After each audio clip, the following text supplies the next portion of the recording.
There's a moment in every journey that no one prepares you for. It arrives without warning, after countless sleepless nights, after you've read every self-help book, tried every meditation technique, written every gratitude journal entry. You've been doing everything right, hustling, visualizing, affirming, believing. Yet something remains blocked. You look up at the night sky and whisper, "Why isn't anything changing?" What if I told you that the very effort you're making is what's blocking your transformation? That your clenched fists can't receive what the open palm welcomes effortlessly? Jung once wrote, "What you resist persists, and what you fight you strengthen." While your lips have been speaking affirmations, your energy has been screaming, "I don't have enough. I'm not worthy. I'm afraid." And the universe doesn't respond to your words. It mirrors your vibration. You're not failing because you're not trying hard enough. You're struggling because you're trapped in survival mode, attempting to control what was never yours to command. The truth is both brutal and liberating. You don't attract what you want. You attract what you are. And when your entire identity is built on chasing, fixing, and solving, your reality becomes a reflection of that very emptiness. So what if the most powerful move isn't pushing harder but letting go? Not from defeat, but from wisdom. Not from weakness, but from strength. Because when the doing stops, the becoming begins. When the noise quiets, the unconscious awakens. When you finally stop interfering, your psyche begins to heal on its own. This isn't about giving up. This is about surrendering to something deeper, something timeless that's been waiting for you to stop running. Let go and watch what happens. Let's begin. Chapter 1. The illusion of pursuit. We've been sold a dangerous myth that fulfillment comes from relentless pursuit. That if you just work harder, run faster, want it more desperately, eventually what you desire will fall into your lap. But Jung didn't teach us to chase dreams. He taught us to turn inward and ask, "Why am I chasing this in the first place?" Because often what you're pursuing isn't your true desire. It's a bandage for a deeper wound. When you crave love so intensely, it consumes your thoughts. Is it really about love or the terror of being abandoned again? When wealth occupies every waking thought, is it truly about money? Or are you still trying to prove your value to those who once made you feel insignificant?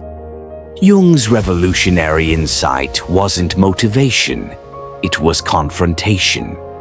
He said, until you make the unconscious conscious, it will direct your life and you will call it fate. This means if you don't bring your wounds into the light, they control your desires without you even realizing it. So you keep running toward things believing they'll complete you. But life doesn't give you what you want. It gives you what you are. And if what you are is wounded, desperate, fragmented, then every goal you chase will evaporate before you can grasp it. Because the energy behind your effort is saying, I am incomplete. I am unworthy. I need this to feel enough. The universe simply mirrors your vibration. Your words say, please give me love, but your energy says, I don't have it. And the universe responds, you're right. This is why people exhaust themselves pursuing relationships that never fulfill them, careers that drain them, validation that fades like morning mist. Not because the goal is wrong, but because the self chasing it is still bleeding. The obsession was never about the thing. It was about what you believed that thing would heal inside you. Here's the uncomfortable truth. If you received everything you wanted right now, your hands would be too unsteady to hold it. Your grip is still trembling with old pain.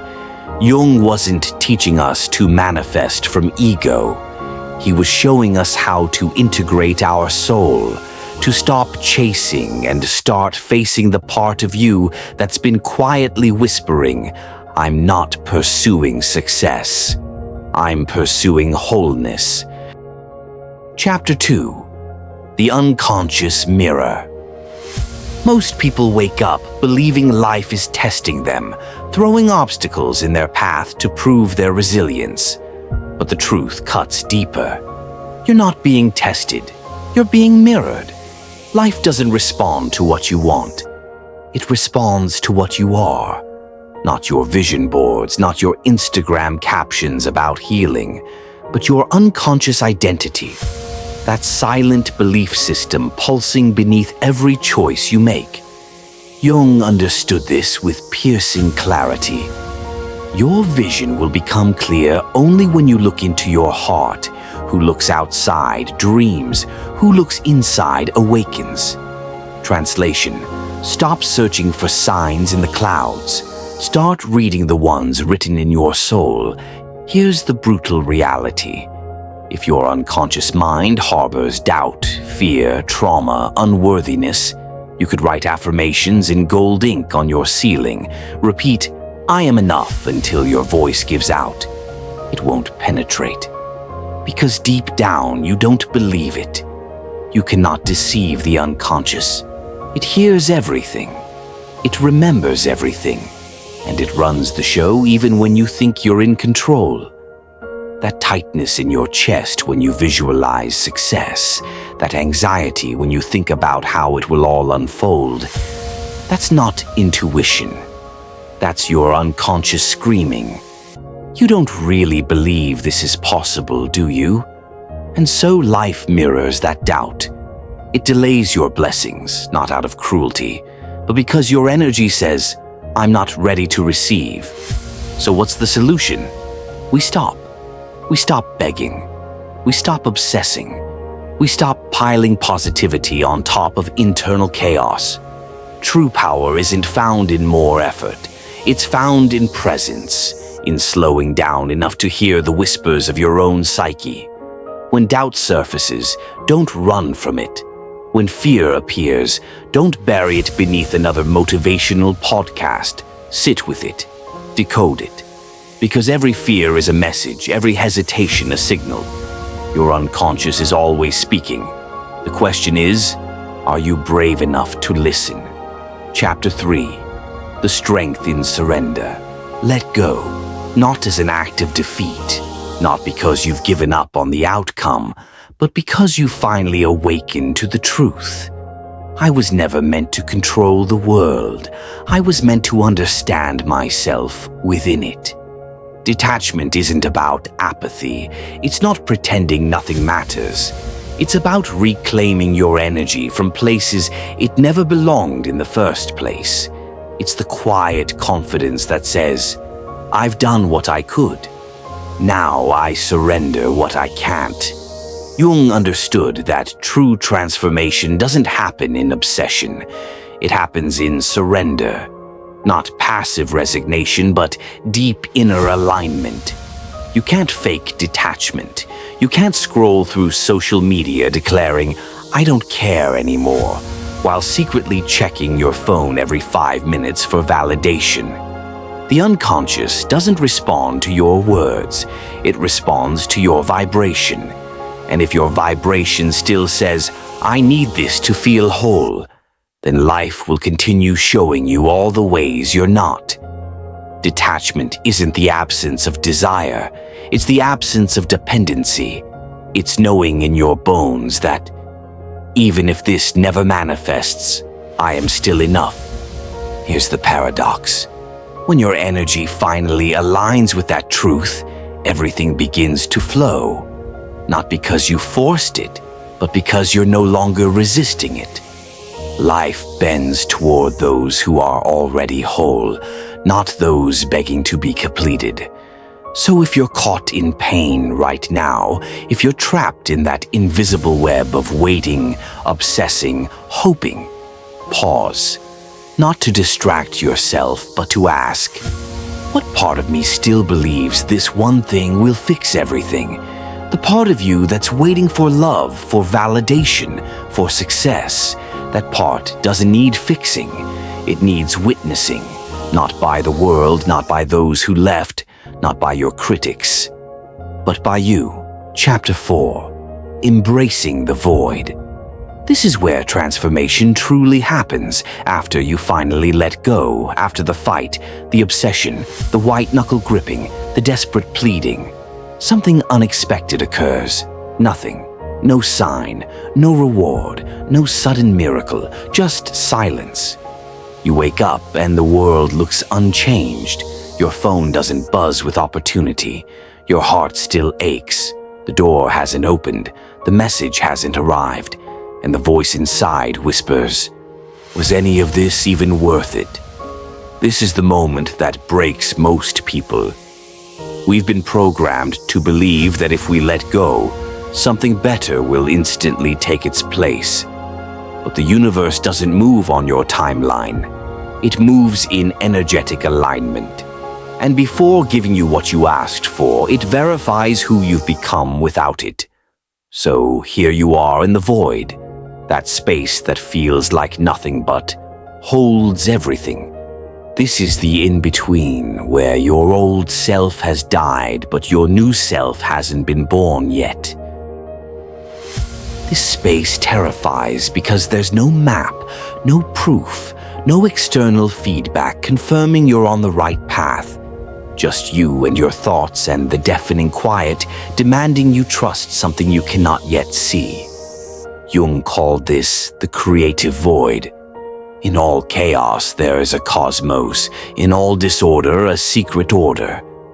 Meaning what looks like nothing happening externally is actually profound internal reorganization. Your soul isn't paused.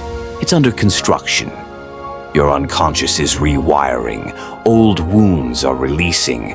New beliefs are anchoring. Your nervous system is adapting to receive what you once begged for. But here's the trap. Because you can't see it happening, your ego convinces you nothing is working. And if you believe that lie, you'll self-sabotage. You'll start chasing again and block everything that was quietly forming behind the scenes. Chapter 5. Integration over obsession. Every desire you feel isn't random. It's not punishment. It's not the universe dangling something just beyond reach. It's a mirror, a message, a spiritual assignment. Jung understood this profoundly. He taught that every desire signals something from the unconscious, not to chase something external, but to awaken something internal. You don't want money just to be rich. You want to feel safe. You don't want a relationship just to be loved. You want to feel seen. You don't want success just for applause. You want to finally believe you're enough. The desire isn't the problem. The unconscious attachment beneath it is. Most people get stuck here. They obsess. They mistake yearning for action. They check their phone constantly, reread old messages, overanalyze every delay, every silence, every subtle shift in energy, and call it manifestation. But Jung's work, especially his process of individuation, taught something different. The goal isn't to become perfect, it's to become whole. And wholeness doesn't come from obsessing over what you lack. It comes from integrating what you've disowned, your light, your shadow, your power, your insecurity, your deepest truth, even the parts you've been ashamed to acknowledge. Because when you finally hold both your strength and your struggle, you stop needing life to fill you. You become full on your own. Let this land. You don't attract what you obsess over. You attract what you've made peace with. So, the next time you feel pulled to chase, pause, not from laziness, but from mastery. Take a breath, close your eyes and ask, what part of me still believes this thing will complete me? Because when you realize you are already whole, that you're not missing anything, not broken, not behind, something powerful happens. The obsession dissolves, and in its place emerges calm, clarity, and authentic magnetism. You stop needing the world to prove your worth, and ironically, that's when the world starts responding differently, because now your energy says, I'm already it. I'm already there. Conclusion. If even one line in this video cracked something open inside you, don't scroll past. Don't let this moment dissolve into your feed like every other piece of content you half watch and forget. Because this wasn't just a video. This was a mirror, a moment, a message you were meant to find, not by accident, but by alignment. Jung said, "We meet ourselves time and again in 1,000 disguises on the path of life." Maybe this video was one of those disguises, a reflection, a nudge, a spiritual checkpoint reminding you you're not here to chase the world, you're here to return to yourself. So if you felt that shift even for a second, comment below. I let go, I align, I receive. Not for attention or likes, but to declare to your unconscious, this time I choose alignment over obsession. I choose self over survival. I choose becoming, not begging. Hit like, not to feed algorithms, but to anchor this energy in your nervous system, to tell your psyche, this moment mattered. I am different now. Subscribe if you're done with surface-level hacks and temporary motivation and ready to dive into Jungian truths that reconstruct you from within. This isn't just a channel. This is Motivlux, a journey, a path for souls ready to remember. And above all, share this with someone you love, someone lost in the loop, someone chasing everything except themselves. Because Jung also said, your vision will become clear only when you look into your heart. Who looks outside dreams, who looks inside awakens. This is your moment to awaken, to turn attention inward, to stop seeking and start seeing. Because in a world obsessed with more, stillness is rebellion, presence is power, and sometimes doing nothing is the most courageous act of becoming. So breathe, feel, remember. You're not manifesting, you're remembering. And your return starts now. Motivlux.